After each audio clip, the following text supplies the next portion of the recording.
gratitude for tuning in to another episode of Just Way Talking Too Much, where we talk real talk with friends. And I do like to talk. However, this is something that I'm adding under my YouTube channel Twin High, as well as calling this particular vlog or series story time, bedtime stories, probably 21 and over, but 18 and over, because these are adult bedtime stories. So let's get into the bedtime story. Go ahead and cuddle up and tell you a story before you go to bed. And I promise to always spit and spew my truth and be transparent and direct.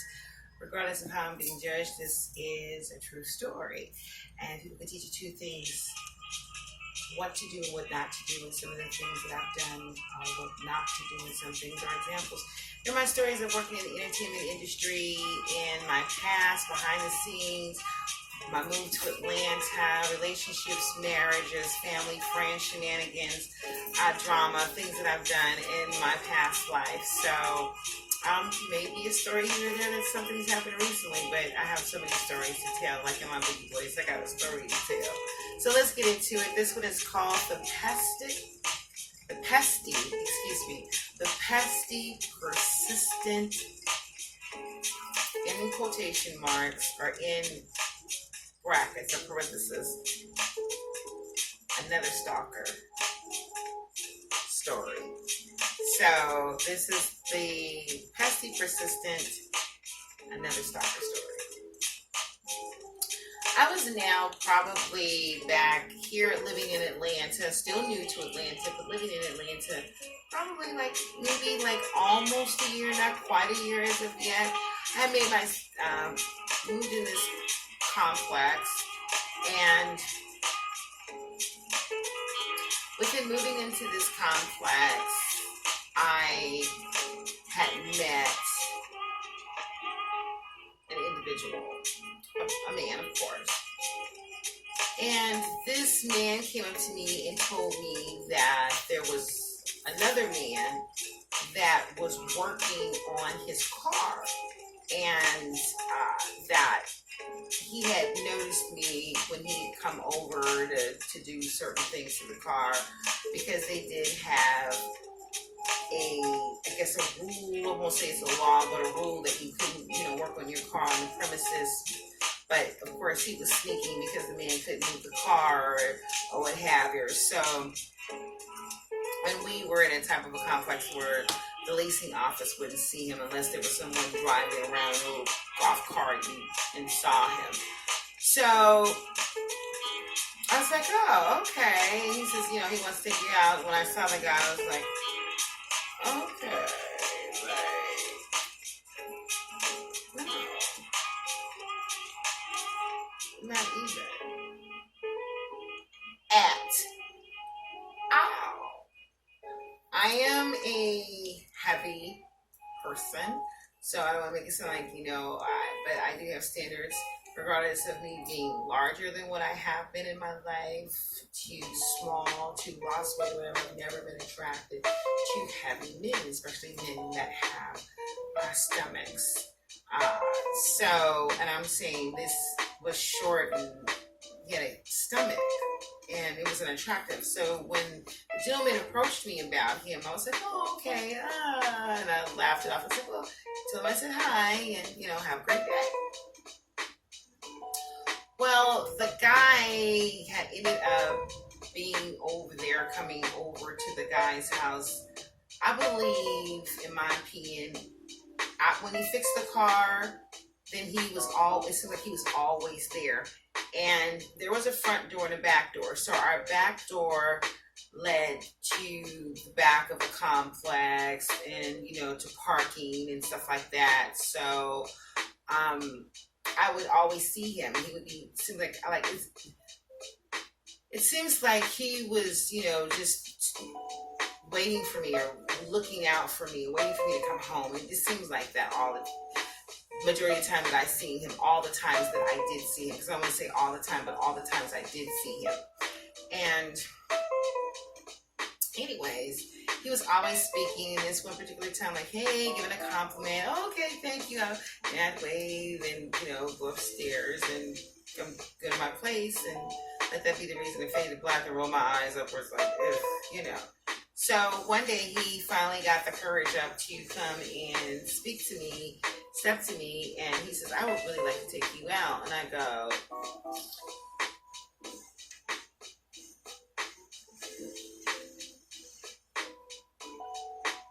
no, in my head.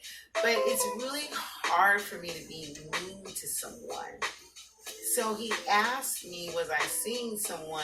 And my dumb anus said no, instead of just throwing a thing like, yeah, I was in a relationship. But the factor of the matter is, if I was seeing someone, he was around my apartment so much, there wasn't a man in and out or coming over to my place. So from looking at it in hindsight, my perception is now maybe he was watching my house, maybe he was watching to see who was coming in and out, and when I was coming in and out. So he was, watching a whole lot of different stuff, looking at hindsight. So I go, well, he says, well, I take care. I said, well, no, I'm good. And that's what I said. I said, I'm good. I'm not dating right now. I don't want to be in a relationship. I don't want to hang out. So I threw that, like, I don't want to be serious, just hanging out is all I really want to do. And, I don't want to take a man's money and use a man for his money because he wasn't even worth the bullet. When I tell you, like, in What's Love Got to Do with it, when, the girlfriend of Ice said to Anime or Tina Turner, like, you ain't even worth the bullet, and he wasn't even worth it. So I was just like, no, I'm just good, why use him for a meal? Like, it wasn't that deep for me. So he said, seriously, come on. Me and my friend, which I didn't know, but he presented it as if I did know, we go and have breakfast like twice a month. We all hook up, some of my friends and I, it's not just like we just come hang out.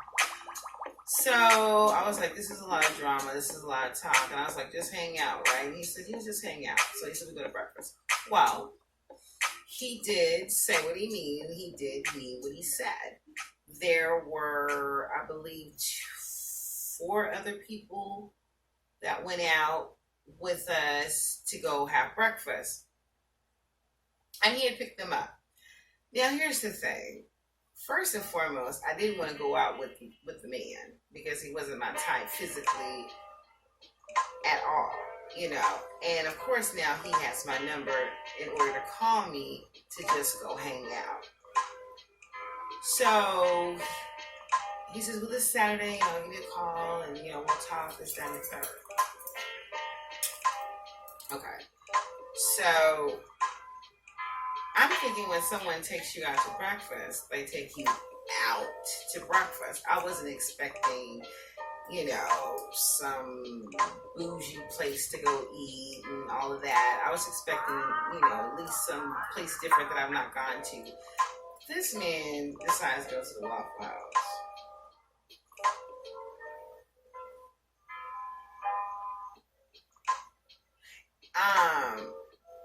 I'm not a Waffle House fan. I only eat the pecan waffles. That's it.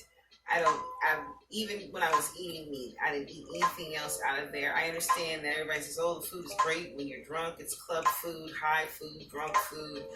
When I ate it sober, some other stuff that I tried, I didn't like it. So I was just amazed that this man said we were to walk out. So, okay. I was disgusted by all of the food he ordered. Like, he ordered food for at least 2.5 people. And I'm like, I've had an issue with food and a battle with food, but eating for 2.5 people is really not attractive. And he was getting beside himself. He was acting very cocky. He was acting very arrogant. He was being just a complete, to me, anus wipe. And there really, to me, was no reason why. I mean, not towards me, but just like, I'm him and I got all these women on me. Just like had this very, just a cocky, arrogant, conceited type. And I'm trying to figure out what you conceited about, what you cocky about, what you arrogant. Self-confidence is one thing. But being cocky and arrogant, and you're the man, I got money, women running up behind it, and I'm just sitting there, just looking the whole time, not wanting to eat. Plus, I've never liked eggs. So people eat eggs. I haven't eaten pork since my daughters were 7 and 8, and again, my daughters are 31 and 33, and so seeing people smelling pork, seeing you eat it, I have nothing against those who do, but just the whole scene of being there and retching, and I'm just like, oh my God, I just can't take it. So after the breakfast thing, I was just done. I was just over. And again, this is before you had blocking apps. You can block someone on your phone.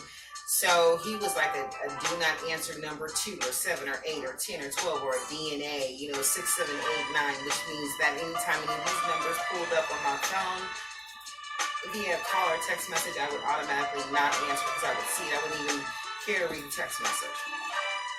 After that, he called and we talked, and he wanted to go out again. I said, no, I'm going to be busy. Then he said he wanted to go out another time. I said, no, I'm good. I don't want to go out with you. I don't want to hang out. I'm good. I'm straight. And so I turned him down maybe about 3 times. And then it was texting and calling and texting all throughout the day and calling throughout the day. And this went on for weeks. And then I would see him out in the back, and he would be looking for me and waiting for me and wanting to talk to me. And it was probably on a weekend night. This went on for maybe about a week and a half. And it was one night that he had called and I broke it down to him, and I had hurt his feelings because I said, look, I'm not interested. There's nothing that I want from you. I don't want to hang out with you. You need to lose my number. And he went on this thing of being persistent about, we would be good for each other. I had no idea what I was doing. I was walking away from a great guy that he knew that we were meant to be. And I'm like, off of one date, a couple of conversations, something's wrong with you. I guess label him as psychotic, but this is the pesty, persistent, another stalker story. And maybe like for another 2 weeks thereafter, me telling him that I wanted nothing to do with him, and him giving me this long dissertation and diatribe and debating with me why we should be together, why we should be in a relationship, why we should come together as a whole. We were meant together. I was acting out. He had feelings for me conversation. And me kicking him to the curb saying, no, I'm not what you want. You're not what I want. I'm not attracted to you. About 2 weeks after, he would still send a text message and still was trying to call throughout the week. And then it took maybe about a month for him to leave me alone.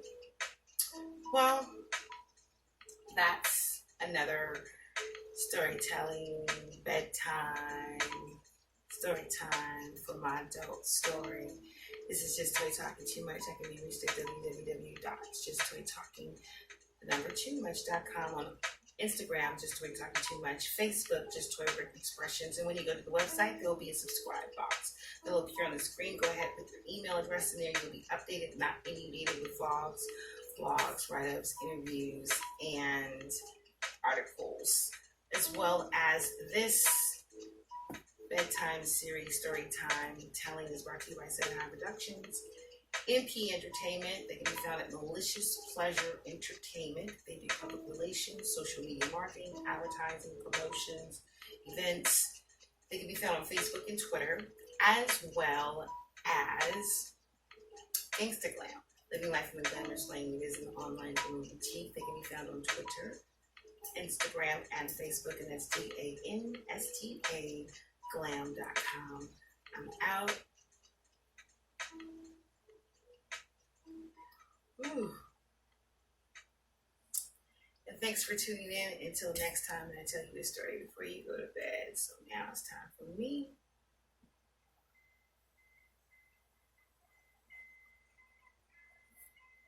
to go to bed.